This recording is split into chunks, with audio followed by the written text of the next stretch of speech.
প্রতিনিয়ত skill develop করতে হয়। আমি 2020 সালে 21 সালে 22 সালে যে ভিডিও বানাইছি আজকে সে মনে হয় যে ভুল বলছে। কারণ কি বলেন, আমি কি ভুল বলছিলাম? ওটা দিয়েও তো কাজ হয়েছে, হয়নি? কিন্তু এখন এসে দেখি ভাই পুরোটাই মানে ক্লাইমেটের সাথে যখন প্রতিনিয়ত রিসার্চে আমরা দেখতেছি যে পুরো চেঞ্জ করতে হচ্ছে, এত ভয়ঙ্কর ভাবে যে পরিবর্তন হচ্ছে, সাধারণ কৃষক কেমনে পারবে বলেন? কোন সুযোগ আছে?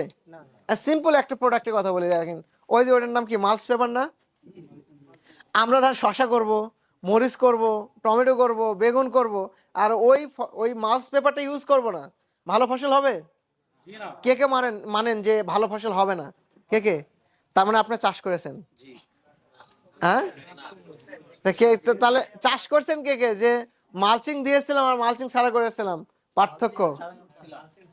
মালচিং ছাড়া হয় না,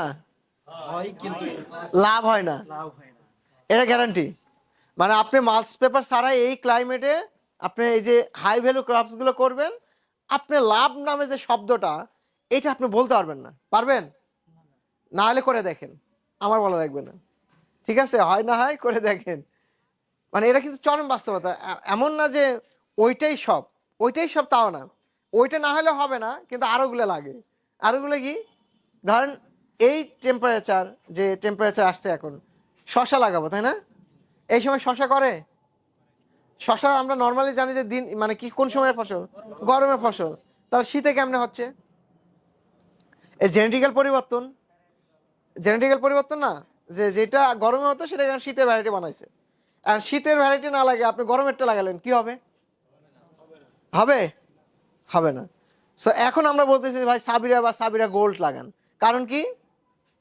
এটা তাপমাত্রা হচ্ছে 25-এর নিচ থেকে, 25 থেকে আপনার যদি 18 বা 16 ডিগ্রি টেম্পারেচার হয়, তাও এটা ভালো পারফর্ম করে।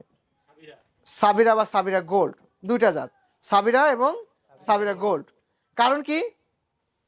এই সময় সামরিন বা সামরিন সুপার লাগালে হবে, কারণ এটা এই টেম্পারেচারে গ্রো করবে। এখন আমরা টেম্পারেচার বুঝি না, আমরা লাগিয়ে দিলাম, খালি ভালো ফলনই হতে থাকবে না, হবে? এরকম হয় না। তো যে কারণে আমাদের জাত সিলেকশন একটা ইম্পর্টেন্ট, আর একটা হচ্ছে পদ্ধতি সিলেকশন।